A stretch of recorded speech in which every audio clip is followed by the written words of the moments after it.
24-এ পা দিল, এটা কিন্তু বাংলাদেশের জন্য একটা বিরাট ঘটনা। যতদিন বাংলাদেশ থাকবে ততদিন ডিরেক্টর্স গিল্ডও থাকবে। আমরা মানুষের জীবনটা কিন্তু সবসময় একরকম যায় না, একতাটাই এখানে সবচেয়ে গুরুত্বপূর্ণ। আমি চাই ডিরেক্টর্স গিল্ড 10 বছরে একটি সুন্দর শৃঙ্খলিত একটি মিডিয়া আমাদেরকে উপস্থাপন করবেন। এটা একটা আমার জন্য যে খুবই একটি আনন্দ ঘন মুহূর্ত। এবং আরেকটি জিনিস সেটা হচ্ছে যে বাংলাদেশ টেলিভিশনের অর্থাৎ মিডিয়া বেস টেলিভিশন বেস যে সংগঠনগুলো আছে, পরিচালকদের সংগঠন এই যে 24-এ পা দিল, এটা কিন্তু বাংলাদেশের জন্য একটা বিরাট ঘটনা। আর এই কারণেই ঘটনা, কারণ এই পরিচালকরা কিন্তু প্রত্যেকটা ডিপার্টমেন্টের সাথে যুক্ত। কাজেই আমি মনে করি আমাদের এই দৃঢ় চলাটা আরও এগিয়ে যাবে। কারণ আমি এটুকু বিশ্বাস করি যতদিন বাংলাদেশ থাকবে ততদিন ডিরেক্টর্স গিল্ডও থাকবে।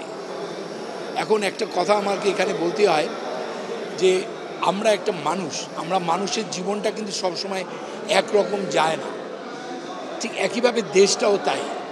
ঠিক একইভাবে একটা সংগঠন ভাঙা গড়া আপ ডাউন থাকবে, এর মধ্য দিয়ে আমাদের এগিয়ে চলতে হবে। তবে ডিরেক্টর্স গিল্ড এমন কিছু করতে পারবে না যদি না আমাদের সমস্ত শিল্প মাধ্যমটা একটা শৃঙ্খলার মধ্যে চলে আসে। যদি চ্যানেলগুলো তাদের সদিচ্ছা নিয়ে না এগিয়ে আসে, সরকার যদি এখানে সহযোগিতা না করে, তাহলে কিন্তু একা কোনো সংগঠনের পক্ষে এগিয়ে যাওয়া সম্ভব না। আমি খুব দুঃখের সঙ্গে বলছি, আজকে যদি কেউ আমাকে বলে বা কাউকে বলা হয় বাংলাদেশে কতগুলো শিল্পী আছে, বলতে পারবে না। কিন্তু আপনি যদি আমেরিকা বা অন্য ইউরোপ কোনো একটা কান্ট্রিতে বলেন, তারা বলে দিবে, সরকার বলবে না, পেশাজীবী সংগঠনগুলো তারা জানে।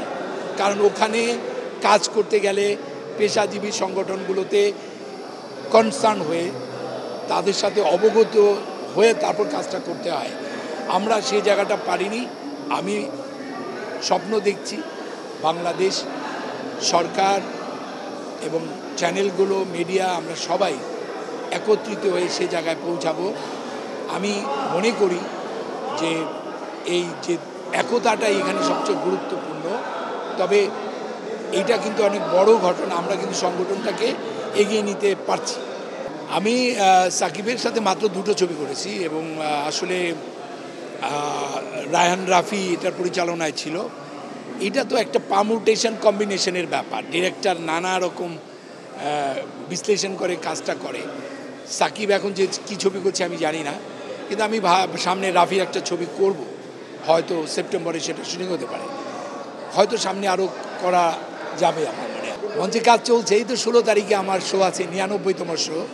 আমরা ইনশাল্লাহ সামনের বছর 100তম একটা প্রদর্শনী করব, কিন্তু মাঝখানে করোনা অনেক কারণেই হয়নি। কিন্তু এখন কিন্তু নিয়মিত আমি মঞ্চে শো করছি। আমি চাই ডিরেক্টর্স গিল্ড 10 বছরে একটি সুন্দর শৃঙ্খলিত একটি মিডিয়া আমাদেরকে উপস্থাপন করবেন, যেখানে নিয়মানুবর্তিতার মধ্য দিয়ে কাজ করতে হবে। এবং আমাদের সমস্যা থাকবেই, সমস্যা চলবেই,